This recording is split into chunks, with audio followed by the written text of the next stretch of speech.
Welcome to the CarbSmart Podcast, where your decision to embrace low-carb nutrition becomes a fun and delicious lifestyle.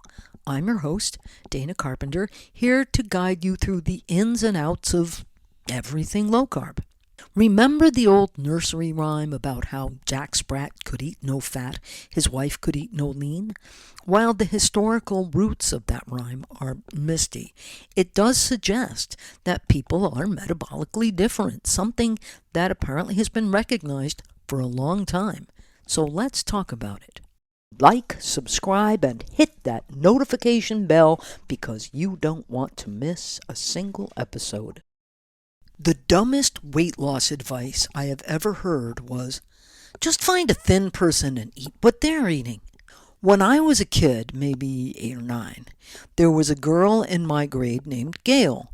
Gail was skinny, not just slim, skinny.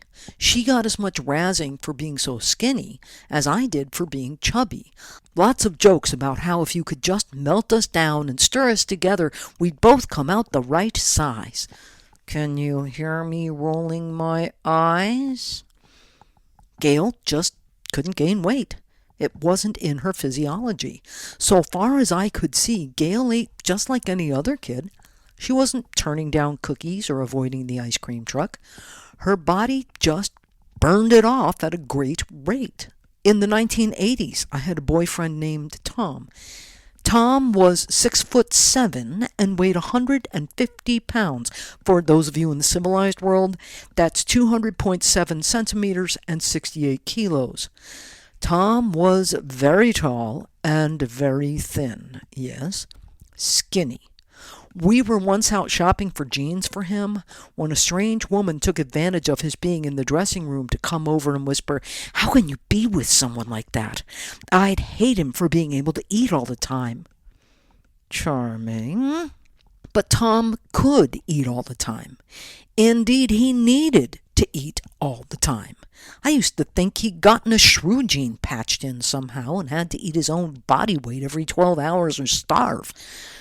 To give you an idea, we'd go out to a Chinese restaurant in his neighborhood every Tuesday because that was when they had the all-you-could-eat buffet. I'd have one average plate of food. Tom would eat 6 heaping plates full.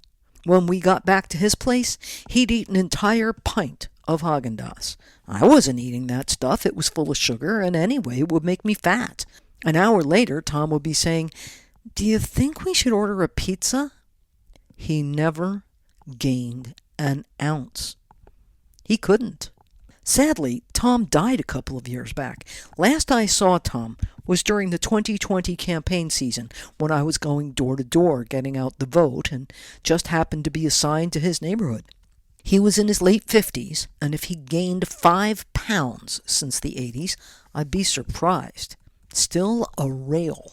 In massage school, another student, a guy named Steve, who was quite thin, not quite like Tom, but thin, knowing that I had a long-term interest in nutrition, asked me if I knew how he could gain weight.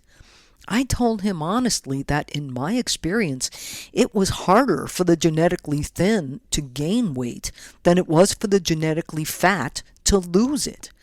I recommended he start lifting weights to gain a little bulk and definition, but that was about all I had to offer. Why am I telling you about all these skinny people? Because no one blamed them for being so skinny. No one shook their heads and clucked their tongues and thought, they must just not eat enough calories. Nope. They might be seen as outliers, but they were not seen as being weak-willed or emotionally crippled. They were just skinny. But those of us who gain weight easily, indeed who gain weight eating a fraction of what some of the congenitally thin do, are blamed for being how we are.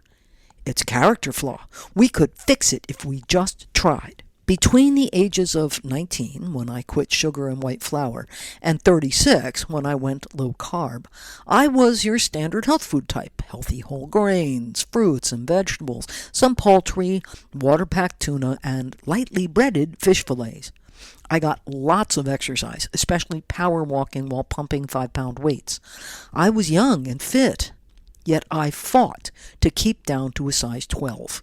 I certainly never got skinny, and I eventually ballooned to a size 20 on that diet. I have known people who, if they were trying to lose weight by restricting calories, and listen to my podcast on calories in, calories out, I've known people who had to go below 600 calories per day, well below a starvation diet. I have met people in the low-carb community who have, by going low-carb, lost 100 or even 200 pounds, but are still morbidly obese. They eat carefully, yet they are stuck. Meanwhile, people like Tom are trying to eat sufficient food to not waste away.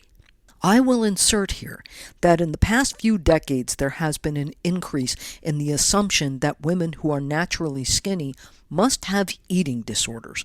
Years ago, I had a manicure by a young woman who was 6 feet tall, quite slim, and very beautiful. She'd been a model, but had enrolled in beauty school because she was already being seen as old at 22. I mentioned to her that I was preparing to appear on television because of my writing about low-carb diets. This led to her telling me that people too often assumed that her tall, slim frame meant that she must be anorexic. She was not. She was just naturally thin. So adult women are indeed sometimes judged for being skinny, yet so far as I have noted, even the skinniest men are not assumed to have eating disorders. I thought of all of this while reading the 1958 book Eat Fat and Grow Slim. In it, Dr. Richard McCarness talked about Mr. Fatten Easily versus Mr. Constant Weight. He referenced the work of a Professor Sir Charles Dodds, who was, at the time, in charge of the Courtauld Institute of Biochemistry in England. Dodds took people whose weight stayed constant and had them eat 2 to 3 times their usual intake. They did not gain weight. He showed that they were indeed digesting and absorbing the food. Their bodies were simply increasing their metabolisms to burn up the extra calories. This is now known as postprandial thermogenesis, or in English, creating body heat after eating. The extra calories were literally burned off. Dodds then tried the same thing with people who had a history of gaining and losing and regaining weight, and found no increase in metabolism when they increased their food intake. Their bodies simply did not handle food the same way as people whose weight remained constant. An hour or two of poking around PubMed and Google showed that it has long since been established that people who are obese or who have been obese in the past have lower postprandial thermogenic response. This is also the case with people who are insulin resistant, many of whom are also obese. Add this. With the advent of GLP-1 drugs, we have proof that there is a hormone that not only keeps blood sugar down but also causes weight loss. We have a whole class of hormone-based drugs that cause weight loss. Think about that. Whether GLP-1 drugs turn out to be safe for long-term use or not, there is zero question that those of us who fatten easily and lean toward insulin resistance secrete less GLP-1 than those whose weight is naturally maintained. The truth is that eating the way genetically thin people do will not make us thin. This is not a character flaw. It is a fundamental difference in the way our bodies work. That doesn't mean we can't fight it, and we should, but it does mean that the societal judgment of us as weak-willed is oversimplified to the point of being just plain bigotry. Who knows how many more physiological differences we will discover, but for now, the takeaway message is that this is not a character issue. We really are biochemically different from naturally slim people. Have you been at war with your metabolism all your life? Or were you slim as a kid only to gain weight with middle age and a desk job? Has losing gone smoothly for you, or are you stuck at a greater weight and size than you'd like? Let us know in the comments below. We are once again giving you 2 recipes with this show: orange teriyaki chicken from 300 low-carb slow cooker recipes, because your slow cooker won't heat up the house in the summer. And since most teriyaki sauce is sugary, my recipe for sugar-free teriyaki sauce too. Just click on the link below or go to carbsmart.com/podcast31 recipe. Share this podcast with everyone you think might like it, because we want more listeners.